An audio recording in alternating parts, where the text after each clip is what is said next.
आज हम lines and angles के बारे में डिस्कस करने जा रहे हैं। Lines and angles.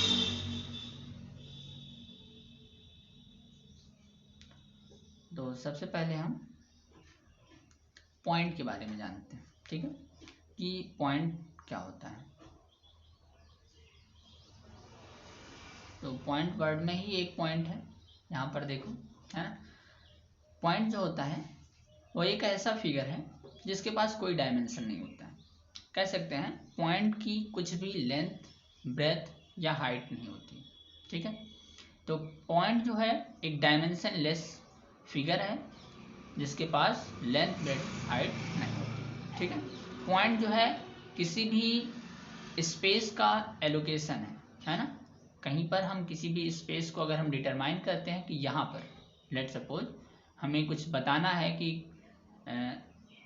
किसी भी चीज़ के बारे में, तो हम उसको एक पॉइंट से बता सकते हैं कि देखो यहाँ पर हम कुछ काम कर रहे हैं, ठीक है। तो कहने का मतलब ये है कि पॉइंट जो है वो क्या होता है, किसी भी चीज़ का स्पेस बताता है कि कहाँ पर कोई काम हो रहा है ना। और पॉइंट जो होता है वो डायमेंशनलेस क्वांटिटी है ना, डायमेंशनलेस फिगर होता है, ठीक है। तो पॉइंट जो है, पॉइंट क्या है, डायमेंशनलेस फिगर है। लिख सकते हैं हम point is a dimensionless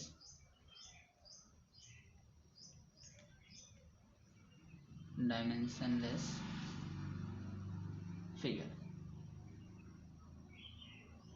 okay.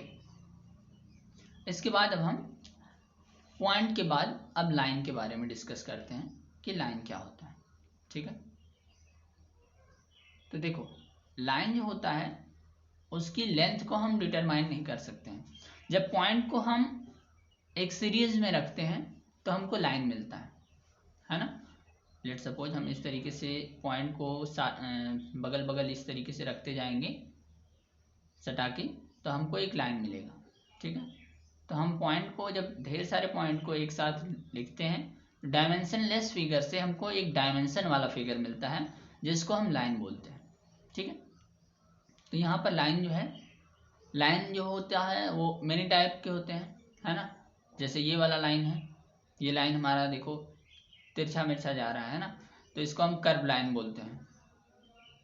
और एक लाइन होता है जो कि एकदम स्ट्रेट होता है, तो उसको हम स्ट्रेट लाइन बोलेंगे, है ना। तो लाइन जो होता है वो भी टू टाइप्स के होते हैं, है ना। एक होता है स्ट्रेट लाइन और दूसरा होता है कर्व लाइन, ठीक है। अभी देखो हम स्ट्रेट लाइन के बारे में पढ़ने वाले हैं, यहाँ पर हम कर्व लाइन के बारे में नहीं पढ़ेंगे। कर्व लाइन में ज़्यादा कुछ पढ़ने को नहीं है, हमको जो भी कुछ पढ़ना है वो सभी स्ट्रेट लाइन के बारे में पढ़ना है ना। और लाइन भी जो होता है, लाइन की जो लेंथ होती है वो इनफाइनाइट होती है। लाइन जो होता है, लेट सपोज हमारे पास एक लाइन है इस तरीके से, तो ये जो है इस डायरेक्शन में भी इनफाइनाइटली बढ़ेगा और इस डायरेक्शन में भी बढ़ेगा। कहने का मतलब है कि इसकी जो लेंथ है वो डिटरमाइन नहीं की जा सकती है। इसीलिए हमको अगर फिक्स लेंथ की लाइन चाहिए, है ना, लेट सपोज हमारे पास A to B इतना ही चाहिए हमको अगर, तो हम इसको लाइन सेगमेंट बोलेंगे। सेगमेंट मीन्स होता है टुकड़ा, है ना। तो यहाँ पर AB जो है ये लाइन का एक तरीके से कह सकते हैं पार्ट है ना। तो AB जो होगा वो होगा लाइन सेगमेंट, है ना। और यहाँ पर ये जो पूरी लाइन है ना, ये इसकी जो लेंथ है वो हम डिटरमाइन नहीं कर सकते हैं। ये इनफाइनाइटली इधर भी एक्सटेंड होगा और इधर भी, है ना। तो कह सकते हैं कि ये जो लाइन होता है वो एक तरीके का ऐसा रे होता है। रे मीन्स होता है कि जिसका स्टार्टिंग पॉइंट हमको पता हो और एंडिंग पॉइंट नहीं पता है ना। यहाँ पर देखो B से होते हुए इधर को एक रे जा रहा है और B से होते हुए इधर को एक रे जा रहा है ना। तो कह सकते हैं दो रे जो हैं, है ना, टू रेज मिल रही हैं और उसके बाद एक स्ट्रेट लाइन में अपोजिट डायरेक्शन में जा रही हैं, तो हम वहाँ पर एक लाइन मिलता है हमको, है ना। तो लाइन जो होता है उसकी जो लेंथ होती है उसको हम डिटरमाइन नहीं कर सकते हैं, लेकिन लाइन सेगमेंट जो होता है, लाइन सेगमेंट, उसकी लेंथ जो है हम डिटरमाइन कर सकते हैं, है ना। लेट्स सपोज हमारे पास एक लाइन सेगमेंट है ए बी, तो इसकी जो हम लेंथ है उसको हम बता सकते हैं, मेजर कर सकते हैं, है ना। क्योंकि ये किसी भी डायरेक्शन में इंक्रीज नहीं कर रही है, किसी भी डायरेक्शन में आगे नहीं बढ़ रही है ना। तो इसकी एक फिक्स लेंथ है और उसको हम लाइन सेगमेंट बोलते हैं, ठीक है। तो अभी जब भी हम पढ़ेंगे तो हम ज़्यादातर लाइन सेगमेंट के बारे में ही बात करेंगे। हम लाइन कहेंगे तो, लेकिन हम बात कर रहे होंगे लाइन सेगमेंट के बारे में, क्योंकि हमें उसकी फिक्स लेंथ पता होगी, है ना। हमें उसकी फिक्स लेंथ पता होगी, यानी मतलब वो लाइन नहीं है, वो क्या है, लाइन सेगमेंट है। तो ये जो है बेसिक सा डिफरेंस है लाइन और लाइन सेगमेंट में।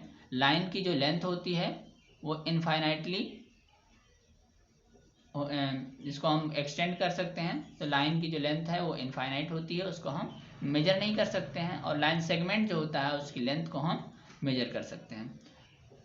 डायमेंशन की बात की जाए तो लाइन में जो डायमेंशन होते हैं 1 डायमेंशन होती है। लाइन की केवल लेंथ होती है, लाइन की ब्रेथ नहीं होती है, ना ही कोई हाइट होती है ना। तो लाइन जो है वो 1 डायमेंशनल फिगर है। तो कह सकते हैं line is a 1 dimensional figure,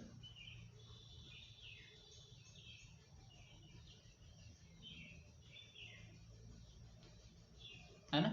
इसको 1D भी बोलते हैं, है ना। डायमेंशन को 1 डायमेंशन को 1D भी बोलते हैं, ठीक है। डायमेंशन को D से डिनोट करते हैं, ठीक है। इसके बाद अभी हम एंगल्स के बारे में भी बात कर लेते हैं। एंगल क्या होता है?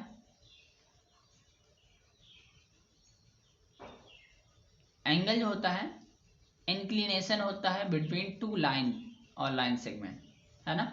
लेट सपोज हमारे पास एक लाइन ये है और दूसरी लाइन कोई ये है, ठीक है। इस तरीके से हमारे पास 2 लाइन्स हैं,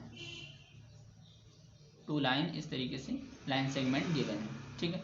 तो अभी अगर हम इस लाइन सेगमेंट को इस तरफ एक्सटेंड कर दें बोथ डायरेक्शन में, है ना। देखो इस तरफ इसको हम एक्सटेंड कर दे रहे हैं और इस तरफ इसको हम एक्सटेंड कर दे रहे हैं, है ना। तो ये कहीं ना कहीं लाइन जो है इंटरसेक्ट कर रही है ना। ये लाइन यहाँ पर किसी पॉइंट पर इंटरसेक्ट कर रहे हैं। Let suppose this point is C, ठीक है। इस पॉइंट पर ये लाइन जो है वो इंटरसेक्ट कर रहे हैं। तो हम कह सकते हैं कि यहाँ सी पर दोनों लाइन के बीच में जो इंक्लिनेशन बन रहा है, इट मीन्स ये, है ना, कितना ये इंक्लाइंड है, कितना झुका हुआ है, वही इसका होता है एंगल, ठीक है। तो ये एंगल जो है उसको हम मेजर करते हैं प्रोटेक्टर से, है ना। लेट सपोज ये एंगल जो है वो 30 डिग्री का है ना। तो इस तरीके से हम मेजर कर लेते हैं, है ना, प्रोटेक्टर से। तो ये जो होता है एंगल जो होता है वो इंक्लिनेशन होता है बिटवीन 2 लाइन और लाइन सेगमेंट, है ना। तो यहाँ पर एंगल क्या हो जाएगा, इंक्लिनेशन ऑफ 2 लाइन्स और लाइन सेगमेंट।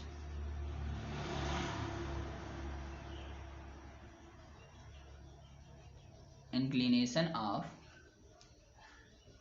2 लाइन और लाइन सेगमेंट।